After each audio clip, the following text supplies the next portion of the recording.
It's your main dog. It's your partner.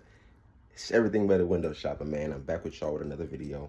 And this video is not really funny or nothing like that, but I just gonna put it out there just in case one of y'all relate or something, you know.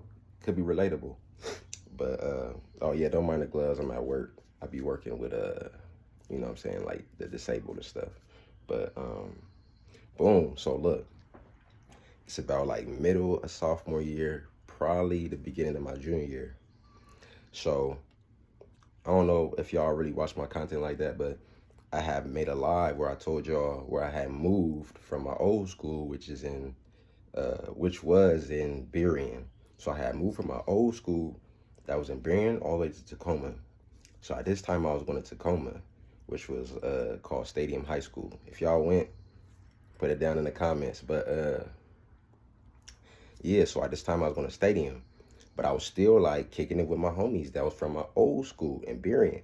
So at this time, one of my closest friends from my old school, he had hit me up like, man, what's up with you, man? Like, we don't kick it no more. Like, I'm trying to come, I'm trying to kick it with you. I'm trying to go out to your house and like, you know, like we go do something. I'm like, nigga, that's easy. You could do that. We could do that. And he's like, all right, bet. He's like, I'll come like Friday or the weekend or some shit. I'm like, easy, nigga. Nigga, I'll see you when you get here. So he must have pulled up, and I tell my mom before he even comes. I tell my mom like, mom, you know what I'm saying, the homie coming over. She know him because he used to like pick me up. Like we was like this. Like that was my brother. I mean, I ain't saying that he ain't my brother no more, but I'm saying like we were super close back then. Like now, you know, we grown and we got our own little situations or whatever we be doing. But yeah, though. So my mom knows him. We super close and shit. So she already knew when I told her who was coming over. She's like, oh yeah, you know, tell him to come over. We might drink or something. We might, you know, go out to eat or something. I'm like, bet. And like we had to be all of like 16. She talking about drinking. I'm like, but my mom, she was like that though. She was cool. But she knew that like I was mature for my age. So she wasn't really like on that like, you know what I'm saying? She was just more worried about me doing it at home rather than going outside and doing that shit and either getting like, you know, motherfucker might try to rob you, motherfucker might try to beat you up while you drunk or lace your shit. You know what I'm saying? Like y'all done heard the stories where your parents is like, I'd rather you smoke or drink at home because it's safer.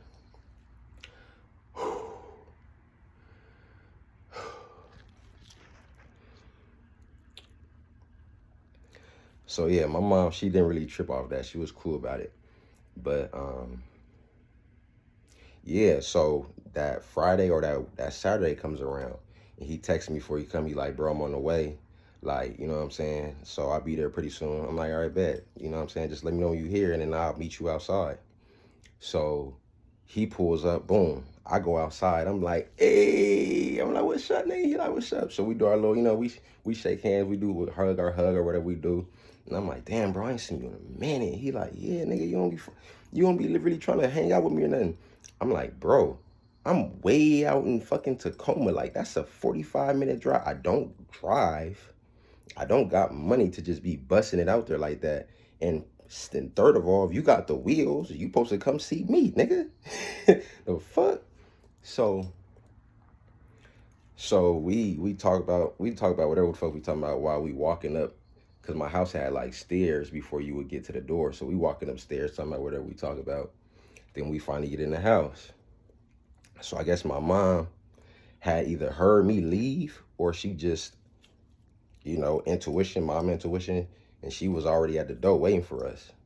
So we all end up like talking for a little bit. Then my mom's like, y'all want some drinks? It had to either be like wine or it was like some mixed drink, because my mom, she don't really drink hard like liquor like that. So I think she had made us either some wine or a mixed drink. Nigga, we get to sipping, we get to talking about traumas and past, you know what I'm saying, past situations that made us, you know, who we are today. Like, we just all having a heart to heart. My mom, my homie, and me, we all having a heart to heart.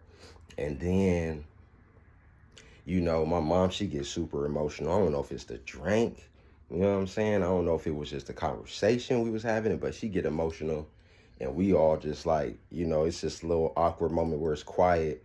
And, you know, we all kind of like embracing her because, you know, she's emotional right now. And then like, I feel like, I feel like my homeboy was so close to me. He was pretty much family. So it felt awkward because it was quiet, but it wasn't awkward because like she was crying, you know?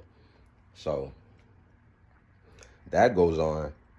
And I don't know where the conversation went. I don't know where it went for it to go to where my mom was telling my homie like, yeah, anytime you need to use my gun or anything, you could use it.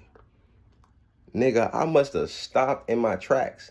Like I wasn't really saying nothing, but I was thinking about like adding to the conversation. But when she had said that, nigga, it was like, you know how you watch the movie and all the music stopped when a certain person walks in or something? It was like, Ear. I was like, hold the fuck on. What you mean he could use the? You ain't even gave me that privilege. You giving my homeboy the privilege to use your scrap whenever, but you ain't never gave me the privilege. Nigga, I was in my feelings. So, so me being in my feelings, I'm holding this in my head, in the back of my head. She had said this, so it's just replaying. Like even after he left, probably like 4 or 5 days go by, it's just replaying in my head. Like you can use the scrap whenever you want. Like just let me know. So it's just replaying in my head, replaying in my head. So one night, cause my mom, she trusted me. You know what I'm saying? I guess she felt like I was already the man of the house. So she trusted me to have the scrap in my room. So I just had this beautiful idea like, nigga, fuck you mean he can use a scrap and you ain't never gave me the chance. You ain't even said that to me. She ain't never even told me I could use a scrap. So I'm using in my head, I'm like, what? So I had this beautiful idea to where I'm gonna go grab the gun, because it's in my room. I know where it's at. Most likely it was under my pillow or some shit. It was close to me because she wanted to be close to me just in case somebody came in, or you know what I'm saying, just something, just if a situation was occur. So boom, I get this beautiful idea. Like, I'm about to go out there and pop this motherfucker. Like, what? What you mean? He can use it before I can use it. So I go grab it. Boom. I go outside. And I'm like, ooh. I'm thinking, like, how I'm going to shoot this motherfucker? Because I'm overthinking it. I'm thinking, like, if I shoot it a certain way, it might go down and kill somebody. I'm like, and I don't need that on my conscience. And I'm like, I know this gun could get traced. They going to blame my mom. I'm going to be like, I ain't shoot that motherfucker. She going to look at me.